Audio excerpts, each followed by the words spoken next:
Hello everyone, कैसे हैं आप सब। आई होप आप सब बहुत अच्छे होंगे। और पिछले व्लॉग में आपने देखा कि मैंने तीज नहीं का ठीक है अपना रहा। व्लॉग शेयर किया था और आज है चौथ की पूजा। तो वो तीज वाले दिन ही थी, मैंने पिछले व्लॉग में भी आप लोगों से बताया था। तो अभी हम लोग छत पे आ गए हैं और चौथ की जो पूजा होती है इसे हम लोग चौक चन्ना बोलते हैं बिहार में। तो ये चांद देख कर इसमें अर्घ दिया जाता है। तो ये मोस्टली तीज के दूसरे दिन होता है, लेकिन इस बार दोनों तिथि एक ही दिन पड़ गई थी, तीज और चौथ। तो आज तीज के दिन ही ये पूजा होगी और ये हमारे घर मेरी सासू माँ करती हैं। तो उसके लिए हम लोग छत पे आ गए थे और यहाँ देखिए मैं चांद को देखकर दिया दिखा रही थी। मम्मी बोली तुम भी फास्टिंग में हो तो दिया दिखा दो। और यहाँ पे उसके बाद फिर मम्मी पूजा करेंगी। तो अभी सब लोग आएंगे छत पे और उस पे अर्घ दिलवाया जाएगा या मम्मी को भी। तो ये आज मेरे बेटे को जाना भी था बाहर, तो मम्मी सोच रही थी कि चांद भी जल्दी निकल जाए ताकि मैं उसके सामने ही अर्घ दे दूं। और ऐसा था कि पंडित जी ने बताया था कि 7 बजे तक हो सकता है निकलेगा, लेकिन इतना कहते हैं ना कि जिसको पूजा लेना होता है वो करवाना होता है, वो करवा ही देता है। तो यहाँ पर 6:30 बजे ही चांद निकल गया था, बहुत अच्छे से दिखाई दिया था। बादल था शुरू में, लेकिन शाम को थोड़ा बादल हट गया था। तो बहुत अच्छे से चांद दिखाई दिया। तो मम्मी को बहुत खुशी हुई कि चलो हमारे पोता को रहते हुए अर्घ दिलवा देंगे, फिर वो निकल जाता, उसको जाना था बाहर। तो यहाँ पे मैं और मेरे हस्बैंड आके मम्मी को अर्घ दिलवा रहे थे। और इसमें पता नहीं और लोगों के घर क्या नियम है, लेकिन हमारे घर इस तरीके से थाल में, जैसे छठ में सब प्रसाद रखते हैं ना, फल वगैरह, वैसे रख के थाली में और इसमें अर्घ दिलवाया जाता है। तो बने रहिएगा मेरे ब्लॉग में। और मैंने अपनी सारी विधि इसमें शेयर किया है, कैसे कैसे मम्मी पूजा की हैं, क्या की हैं। तो आप लोग बने रहिएगा और मेरे चैनल पर नया, चैनल सब्सक्राइब कर लीजिएगा। और वीडियो को पसंद आएगी तो लाइक ज़रूर कीजिएगा। कमेंट करके बताइएगा कि आप लोग के यहाँ चौक चन्ना की कैसे किया जाता है।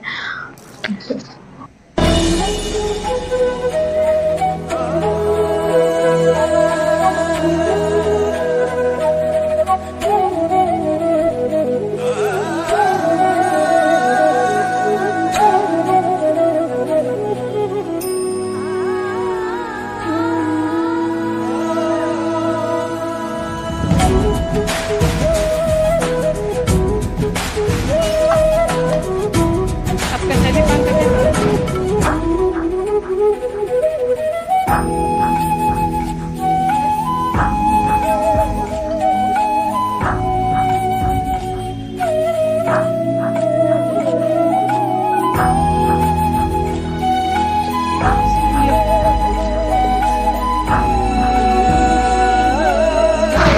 सबसे पहले यहाँ 5 जगह केले के पत्ते पे मम्मी पूरी और खीर रखी हैं। और उसके बाद फिर वो अर्घ देती हैं। फिर इसके बाद घर के जितने लोग हैं सब लोग अभी हम लोग हवन करेंगे। तो अब ये पूजा मतलब संपन्न हो जाएगा। और मम्मी इस बार ये इसका उद्यापन कर रही हैं, क्योंकि अब नहीं हो पा रहा है उनसे। बहुत दिनों से ये व्रत करती हैं मम्मी। तो मम्मी बोली कि चलो इस साल उद्यापन कर देंगे। तो इस तरीके से किया जाता है, हमारे घर का यही नियम है। तो देखिए मम्मी कैसे कर रही हैं। और ती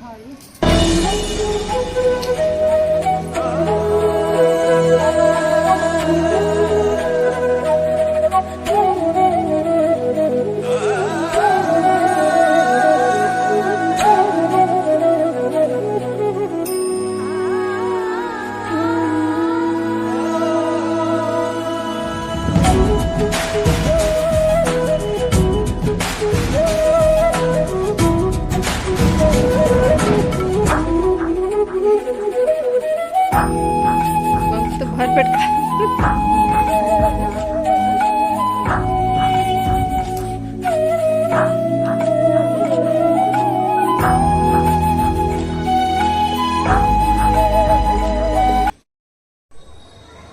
गाइस, अभी चौथ की पूजा भी हो गई है। हमारे यहाँ चौथ और तीज दोनों होता है। तो आज तीज और चौथ दोनों था, एक ही दिन था। तो यहाँ पे हो गया है और बहुत ज़्यादा गर्मी है। देखिए कितनी ह्यूमिडिटी है वो।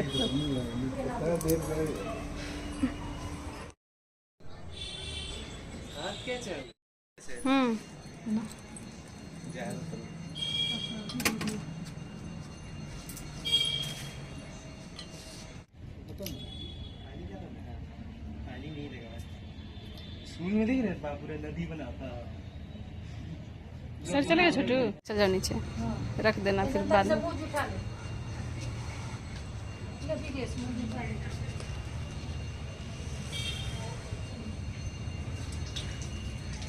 तो टाइट कैसे है? मेरा बेटा जा रहा है, जाओ जीत के आना अच्छे पहला से। पहला पहला मकान आपको तार का पेड़ नजर आ रहा है आपके पीछे, देखिए तो।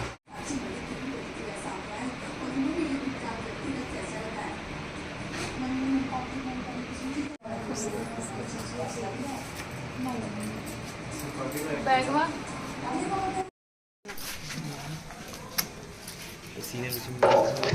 तो अभी जा रहा है मेरा बेटा, उसके पापा जा रहे हैं छोड़ने के लिए। और यहाँ पे देखिए दादी उसको कितना प्यार कर रही हैं। दादी को भी लग रहा है पहली बार अकेले जा रहा है। और यहाँ फिर हो गई थी सुबह, तो हम लोग को व्रत खोलना था अभी। तो हमारे यहाँ सारा जो श्रृंगार का सामान है वो सुबह में ही छुआ जाता है और फिर उसको छूकर और फिर पंडित जी को दान में दे देते हैं। तो यहाँ पे मैं फिर लगा रही थी। अभी हम लोग सिंदूरा का सिंदूर लगाते हैं, जिस सिंदूर से शादी होती है ना, उसी में से सिंदूर लगाया जाता है।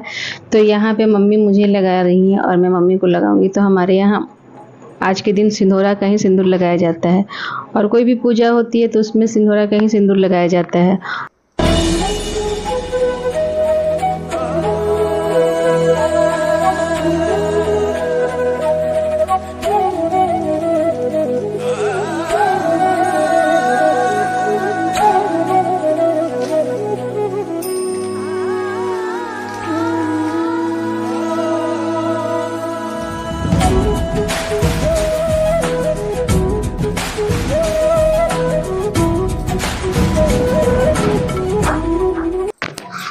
और श्रृंगार का सामान छूने के बाद फिर हम लोग को ये से ही आंचल पे दिया जाता है। चावल का ये आटा होता है, जो कि चावल के आटे को भूनकर और फिर उसमें चीनी, घी और से सब कुछ अच्छे से मिलाकर और फिर उसको ही लिया जाता है। और सबसे पहले इसी को हम लोग खाते हैं, तब उसके बाद ही कुछ और खा सकते हैं। तो सबसे पहले यहाँ पे खाकर और इसको पानी पी लेते हैं हम। इस तरीके से हमारे यहाँ व्रत खोला जाता है। और हमारे मायके में चावल का नहीं, वो जौ का सत्तू होता है, तो उससे लिया जाता है। लेकिन हमारे ससुराल में चावल का ही लिया जाता है। और ये बहुत सूखा होता है, इसको खाने में बहुत प्रॉब्लम होती है। लेकिन उसके बाद पानी पियो ना तो लगता है पीते रहो। मम्मी बोली लगातार मत पियो, दिक्कत हो जाएगी। तो मैं फिर सुबह भूख भी नहीं लगती है, प्यास सबसे ज़्यादा लगी रहती है इंसान को। तो इस बार लेकिन मुझे पता नहीं चला तीज में, ना मेरे सर में दर्द हुआ ना कुछ, बहुत अच्छे से तीज निकल गया। तो बहुत अच्छा रहा इस बार मेरा तीज। मौसम भी तीज वाले दिन अच्छा हो गया था। शाम को थोड़ी ह्यूमिडिटी हो गई थी, लेकिन दिन भर अच्छा था मौसम। और फिर मैं कपड़े चेंज करा गई थी किचन में। तो यहाँ पे मैं बना रही हूँ पकौड़ा।